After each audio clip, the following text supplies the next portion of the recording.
I saw this video on Instagram. It is so true, but there's also psychology research behind some of this as well. The more famous your favorite influencer is, the more traumatized they probably are. And I can show you why you've been taking advice from some of the most broken people in society. You don't become Alex Hormozy when you had a beautiful childhood of being unconditionally loved and accepted. Only a deeply troubled person chooses to sacrifice every relationship, every moment of peace, every other aspect of their humanity just to accumulate more money than they could ever spend in 10 lifetimes. That is not success. That's unhealed trauma disguised as ambition. David Goggins is running 200-mile ultra marathons on destroyed knees because for some reason he believes he's worthless if he's not torturing his body. Kobe Bryant's own family and teammates said he was pretty miserable to be around because he couldn't turn off the obsession. Everything he accomplished in his career came at the expense of basic human connections. Tim Ferriss has interviewed every top relationship expert on the planet, but he can't hold a romantic relationship in his own life. And he's been courageously open and vulnerable about his romantic struggles. But that level of obsession with efficiency and optimization leaves people emotionally unavailable. Our modern society straight up isn't designed for happy, healthy, fulfilled people to rise to extraordinary fame. It's designed for the most traumatized people to claw their way to the top. Because trauma is what creates obsessive drive, and that's what our system rewards. Normal, healthy, well-adjusted people do not sacrifice their health for millions of followers. They have self-worth that isn't tied to external validation. And you are not some kind of loser because you haven't achieved their level of success. You're not quite broken enough to feed the machine. Stop taking advice from people who hate their lives. Share this one with someone who needs to hear it.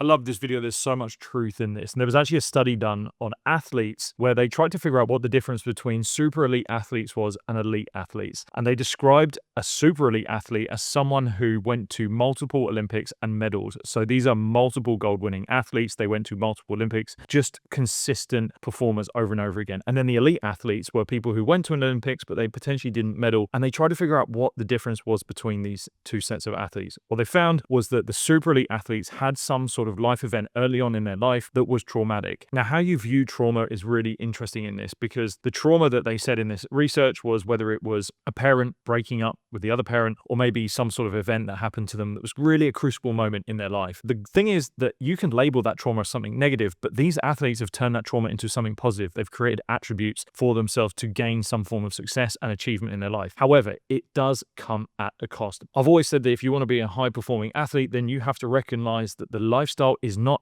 actually a healthy lifestyle. You aren't going to be a healthy person if you want to be an elite athlete, because it is not a healthy lifestyle. But it can give you some of the best experiences and life rewards that you could ever want for, but it will come at costs.